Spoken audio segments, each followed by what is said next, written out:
SEO টিউটোরিয়ালের এই পর্বে আমরা শিখব হাউ সার্চ ইঞ্জিন ওয়ার্কস।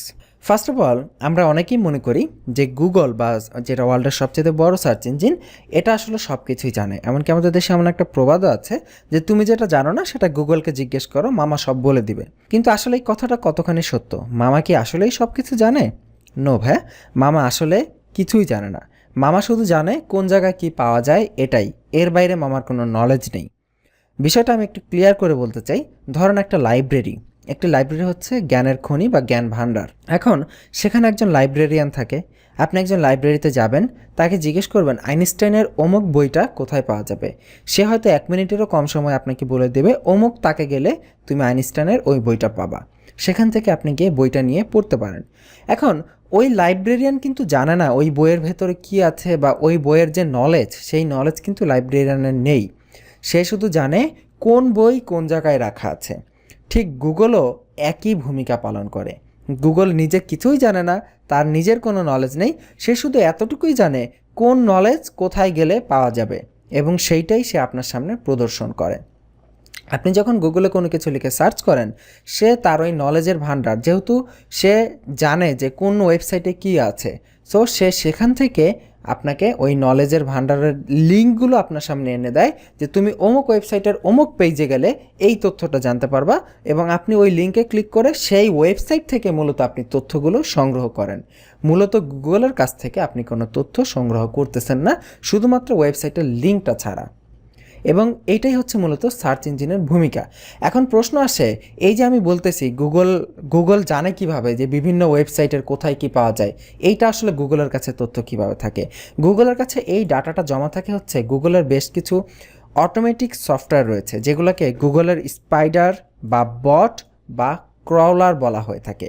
যেটাই বলেন না কেন, স্পাইডার, বট বা ক্রলার, এটা হচ্ছে এমন একটি ফাংশন বা এমন একটি অটোমেটিক সফটওয়্যার যেটা 24 ঘন্টায় 24/7 পুরো ইন্টারনেট দুনিয়া ঘুরে বেড়ায় এবং দেখে কোন নতুন ওয়েবসাইট এসেছে, কোন ওয়েবসাইটে কি চেঞ্জ হয়েছে, কোন ওয়েবসাইটে কি ইনফরমেশন যোগ করা হয়েছে, কি ইনফরমেশন ডিলিট করা হয়েছে। এই যাবতীয় ইনফরমেশন, মানে পুরো ইন্টারনেট দুনিয়া, দেখুন এত বড় একটা দুনিয়া, এই দুনিয়াতে কোথায় কি হচ্ছে প্রতি মুহূর্তে তার খবর এই বট ঘুরে ঘুরে নিতে থাকে এবং গুগলের ডাটাবেসে জমা করতে থাকে যে অমুক ওয়েবসাইটে অমুক চেঞ্জ হয়েছে। ধরুন আজকে আইটি বাড়ি হঠাৎ করে এসইওর আপডেট নিয়ে আসলো, এসইওর একটি নতুন টিউটোরিয়াল নিয়ে আসলো, বা ফেসবুক মার্কেটিংয়ের একটি নতুন টিউটোরিয়াল নিয়ে আসলো। আমরা আমাদের ওয়েবসাইটে পাবলিশ করলাম যে ফেসবুক মার্কেটিংয়ের টিউটোরিয়াল এসেছে।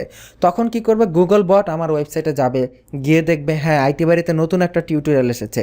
সে এই তথ্যটা গুগলের কাছে জমা দিবে। গুগল কি করবে, এই তথ্যটা তার ডাটাবেসে সেভ করে রাখবে যে আইটি বাড়ির ফেসবুক মার্কেটিংয়ের একটি টিউটোরিয়াল বের হয়েছে। যখনই কেউ ফেসবুক মার্কেটিং টিউটোরিয়াল লিখে সার্চ করবে, তখন সে তার এই ডাটাবেসে যেহেতু তথ্যটা জমা আছে যে আইটি বাড়ির একটি বাংলা টিউটোরিয়াল আছে ফেসবুক মার্কেটিংয়ের উপর, সে যদি দেখে আমাদের ফেসবুক টিউটোরিয়ালটি কোয়ালিটি সম্পন্ন, তাহলে সে আমাদের ওই ফেসবুক টিউটোরিয়ালের কথাটা যে পেজে লেখা ছিল সেই পেজকে সবার সামনে এনে উপস্থাপন করবে। এই হচ্ছে জাস্ট গুগলের কাজ। এটা ছাড়া গুগলের আর কোনো কাজই নেই। গুগল আসলে, এখন আমি আপনাকে একটি চমৎকার এক্সাম্পল দেখাই। অলরেডি আমি আপনাকে দেখিয়েছি যে গুগল কত দ্রুত এই কাজটা করতে পারে। যেমন আমি যদি এখানে লিখি বেস্ট মোবাইল 2018 সেরা মোবাইল কোনটা, এখানে আমি অল সিলেক্ট করছি, এখানে ইমেজ সিলেক্ট করা ছিল। দেখুন যখন আমি বেস্ট মোবাইল 2018 লিখে সার্চ করলাম, এখন জাস্ট এই ছোট্ট স্ট্যাটিস্টিক্সটা আপনি একটু ভালো করে লক্ষ্য করুন। নিশ্চয়ই অলরেডি বুঝে গেছেন 9.6 বিলিয়ন রেজাল্টস। তার মানে এই মোবাইল ফোন 2018 যে সেরা মোবাইল, 2018 সেরা মোবাইল নিয়ে যে ওয়েবসাইটগুলো তাদের ওয়েবসাইটে যে ওয়েবসাইটগুলো কথা বলেছে, মানে ওয়েবসাইটে বিভিন্ন তথ্য দেয়া হয়েছে, সেই তথ্যর পরিমাণ, মানে সেই তথ্যর ইন্ডেক্সিং গুগলের কাছে 9.6 বিলিয়ন। এখানে দেখতে পাচ্ছেন 964 কোটি রেজাল্ট গুগল আমাদের সামনে এনে দিয়েছে পুরো ইন্টারনেট থেকে, এবং সেটা করেছে কত সময়ের মধ্যে? মাত্র 0.49 সেকেন্ডস। হাফ সেকেন্ডের থেকেও কম সময়ে গুগল 964 কোটি রেজাল্ট আমাদের সামনে প্রদর্শন করেছে। এখন বুঝতে পারতেছেন যে এটা কতটা ফাস্ট গুগল প্রসেস করে এবং কতটা দ্রুত গতিতে আমাদের সামনে দেখায়। এইটাই হচ্ছে মূলত গুগলের পাওয়ার। এবং এই পুরো সার্চ ইঞ্জিন, এই গুগলের পুরো সিস্টেমটা এই নিয়মে কাজ করে। সে ক্রলার পাঠায়, বট পাঠায়, সারাদিন ইন্টারনেট ঘুরে তথ্য সংগ্রহ করে এবং যখনই কেউ সার্চ করে সেই তথ্য অনুযায়ী যে ওয়েবসাইটগুলো রয়েছে সেই ওয়েবসাইটগুলোর লিঙ্ক সে আমার সামনে প্রদর্শন করে। জাস্ট এটাই। এবং এখানে দেখুন কিছু ইনফরমেশন বাই ডিফল্ট এখানে দেওয়া হয়েছে এবং এই ইনফরমেশন কিন্তু গুগলের নিজস্ব ইনফরমেশন না। এই ওয়েবসাইটে গেলে আপনি এই ইনফরমেশনগুলো পাবেন এবং গুগল কি করেছে, এই ওয়েবসাইট থেকে কিছু ইনফরমেশন টান দিয়ে কেটে তার সামনে প্রদর্শন করেছে যে সার্চ করেছে তাকে সহজে বোঝানোর জন্য। এটাকে বলা হয় স্নিপেট। গুগল এরকম বিভিন্ন স্নিপেটের মাধ্যমে অনেক সময় বিভিন্ন রেজাল্টের উত্তর সামনাসামনি প্রদর্শন করে থাকে বিভিন্ন ওয়েবসাইটের ভেতর থেকে তথ্য সংগ্রহ করে। সো এই হচ্ছে গুগল বা সার্চ ইঞ্জিনের কার্যপ্রণালী।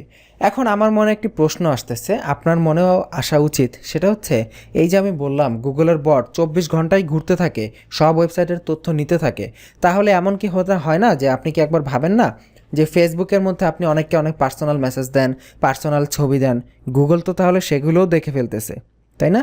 তাহলে গুগলের কাছে সেই ডাটাগুলোও চলে আসতেছে। এরকম হলে কীরকম হলো? তাহলে তো মানুষের কোনো প্রাইভেসি থাকলো না। আসলে এই বিষয়টা কন্ট্রোল করা যায়। আমি ওয়েবসাইট করব, আমার ওয়েবসাইটে আমার পার্সোনাল তথ্য থাকতেই পারে, আমার সোশ্যাল মিডিয়াতে আমার পার্সোনাল তথ্য থাকতেই পারে, কিন্তু আমার ইন্টারনেটে আমার পার্সোনাল তথ্য থাকবে দেখে গুগল যে সেটা দেখে ফেলবে, তার বট পাঠিয়ে যে সেটা জেনে ফেলবে, এমন তো না, তাই না? এমন তো করা যায় না।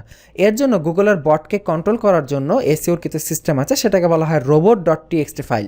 এই robots.txt ফাইলের মাধ্যমে আমরা আমাদের ওয়েবসাইটে কন্ট্রোল করতে পারবো যে আমার ওয়েবসাইটের কোন পেজে গুগল বট আসবে, কোন পেজে গুগল বট আসবে না।